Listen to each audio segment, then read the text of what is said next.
Welcome to our first roundtable of 2024, and joining us this morning, as you can see, Democratic political analyst Marianne Marsh, Republican political analyst Rod Gray. Happy New Year, guys. So we have talked an awful lot about Claudine Day here at this table. We've talked about the Harvard controversy for a while in the roundtable. You heard what Senator Warren had to say this morning. Marianne, let me start with you. What's your take on how this has played out and her reaction to it this morning? Well, so 2 points. The irony here is, it was would that open the controversy was the Israel-Hamas war. That's what started it. Right. But it really opened the door to identify and discover Claudine Gay's plagiarism. And ultimately, that's what she was removed for. Period. Full stop.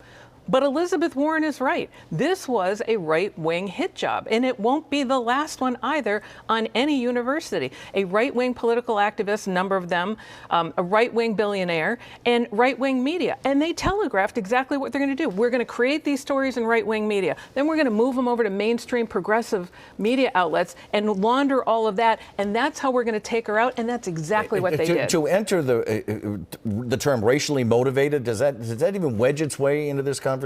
Of course. Of course. I mean, she is was the first black woman college president at Harvard. Period. And of course, this had everything to do with race.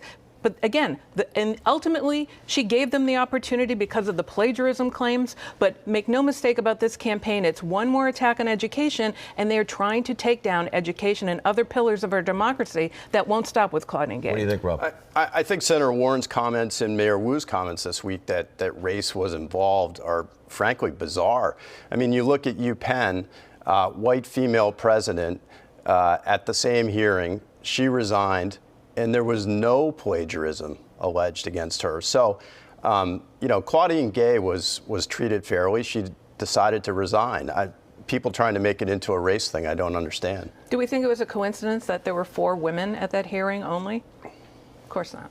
All right, we flipped the calendar. It's 2024. Happy New Year again. Happy New Year. The Massachusetts GOP still doesn't have a Senate candidate, and that seat is open this year to challenge Senator Elizabeth Warren. What does that say about the state of the state party, Rob?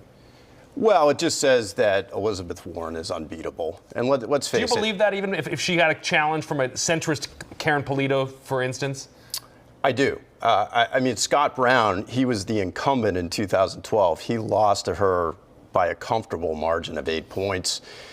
Jeff Deal went up against her in 2018 but and I'm lost in a challenge landslide. In 2018, when Elizabeth Warren was up for re-election the first time, Charlie Baker was on the ballot that year. He ran ahead of her. A Republican ran ahead of her as far as votes gathered that year. Well, Charlie Baker's not running. I mean, could Charlie Baker give her a run for money? I think so. But Massachusetts voters differentiate between federal offices and voting for governor. They lean towards Democrats in federal office. Elizabeth Warren would have a ton of money if she ran. In a presidential year, she would walk over any Republican except maybe Charlie Baker. I mean, Rob's been right about this all along, especially in a presidential year.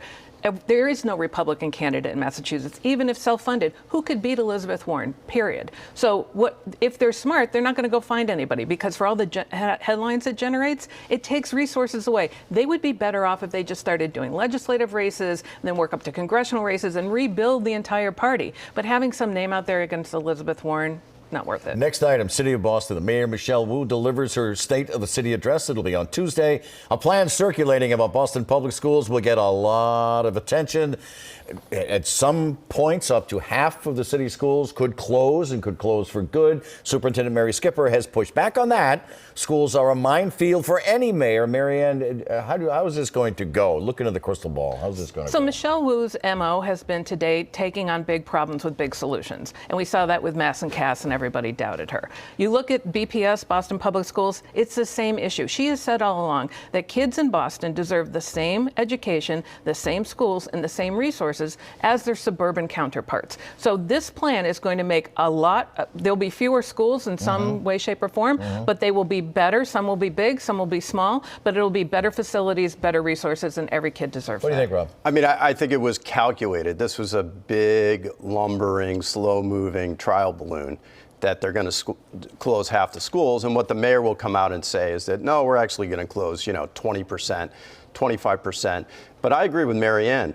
Why not? I mean, Boston schools are underperforming.